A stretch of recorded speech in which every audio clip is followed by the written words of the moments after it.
తెలంగాణ రాష్ట్ర బీసీ ఐక్యవేదిక అధ్యక్షులు బేరి రామచంద్ర యాదవ్ ఆధ్వర్యంలో నేతాజీ నగర్ హెడ్ ఆఫీసులో కొండా లక్ష్మణ్ బాపూజీ జయంతి వేడుకలు.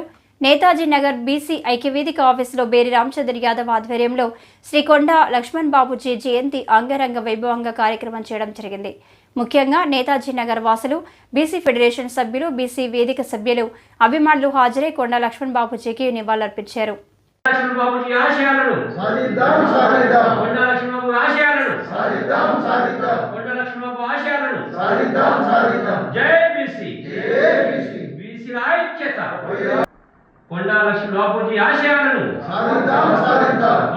బాపూజీ ఆశయాలను సాధిద్దాం సాధిద్దాం జై బీసీ జై బీసీ జై బీసీ జై బీసీ బీసీల ఐక్యత వర్ధిల్లాలి.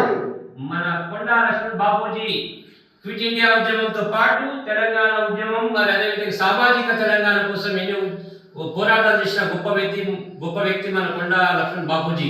ఆయన జయంతి రోజున ఈ రోజు మన నేతాజీ నగర్ కాలనీలో మన పెద్దల సమక్షంలో మన సాయన్న ముజాని గారు, నరసింహన్న గారు, మన రాజన్న గారు, అదేవిధంగా సైదుల్ గారు, మన ఏం పేరు మేసి మాలారి మేసి గారు, మరి అదేవిధంగా మన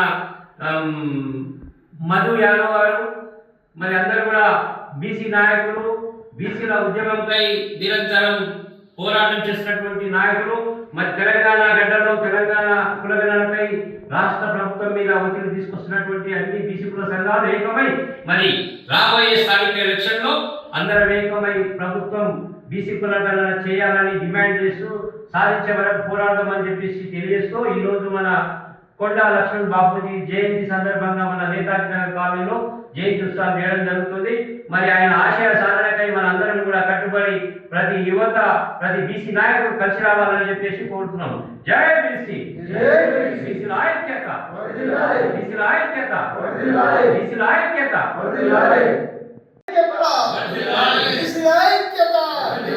కొండా లక్ష్మణ్ బాపూజీ ఆశయాలను కొండా లక్ష్మణ్ బాపూజీ ఆశయాలను.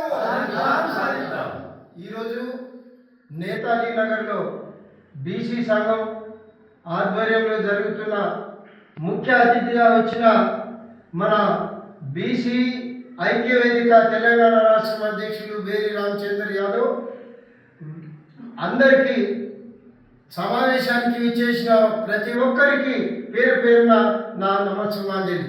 ముఖ్యంగా ఈరోజు కొండా లక్ష్మణ్ బాపూజీ జయంతి సందర్భంగా ఈ కార్యక్రమాన్ని ఏర్పాటు చేయడం జరిగింది. ఈ కార్యక్రమంలో కొండా లక్ష్మణ్ బాపూజీ ఆయన యొక్క సేవలను కొనియాడుతూ బేరి రామచంద్ర యాదవ్ గారు కూడా మాట్లాడడం జరిగింది. ముఖ్య విషయాలు ఇక్కడ ఏంటంటే కొండా లక్ష్మణ్ బాపూజీ తెలంగాణ ఉద్యమానికి ఆద్యుడు. తెలంగాణ కోసం ఆయన మంత్రి పదవిని కూడా రాజీనామా చేయడం జరిగింది. ఆయన ద్వారా ఎప్పుడైతే జలదృశ్యంలో టిఆర్ఎస్ అధ్యక్షులు కేసీఆర్ గారిని ఎక్కడ ప్లేస్ ఇవ్వకపోయినా ఆయన సొంత బిల్డింగ్ ఇవ్వడం జరిగింది. ఆయన వల్ల కూడా 10-20 కోట్ల వరకు కొండా లక్ష్మణ్ బాపూజీ లాస్ కావడం జరిగింది. అదేవిధంగా కొండా లక్ష్మణ్ బాపూజీని ఈరోజు మనం జ్ఞాపకం చేసుకుంటున్నాం అంటే ఆయన స్వాతంత్ర సమర యోధుడు. అదే రకంగా క్విట్ ఇండియా ఉద్యమంలో కూడా పాల్గొన్నాడు. తెలంగాణ ఉద్యమంలో మంత్రి పదవిని కూడా త్యాగం చేసిండు. అదే రకంగా కేసీఆర్ ఎప్పుడైతే ముందుకొచ్చిండో టిఆర్ఎస్ పార్టీ పెట్టిన తర్వాత మొట్టమొదటి టిఆర్ఎస్ పార్టీ యొక్క ఆఫీస్ కోసం సిటీలో ఎవరు కొనంటుంటే కొండా లక్ష్మణ్ బాపూజీ ఇవ్వడం జరిగింది. ఆయన ఇచ్చిన ఆఫీస్నే ఆయన 10 కోట్ల లాస్ అయినా కూడా ఆయన వెరవక ఈ తెలంగాణ ఉద్యమంకు కట్టుబడి ఉన్నారు. ఎప్పుడైతే ముల్కీ ఉద్యమం 1949లో వచ్చిందో జయశంకర్ సార్, జనార్దన్ సార్ అందరినీ కలుపుకొని ఆయన ఉద్యమంలో కూడా పాల్గొనడం జరిగింది. ఆ రకంగా తెలంగాణ కోసమైన త్యాగశీలుడు, ధైర్యశాలి.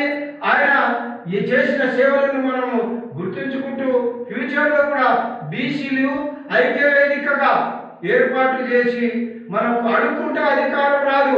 ఆ అధికారం కోసమే మనం ముందుకెళ్దాం. అధికారం వస్తే అన్ని విధాలా మనకు బీసీలకు న్యాయం జరుగుతుందని నేను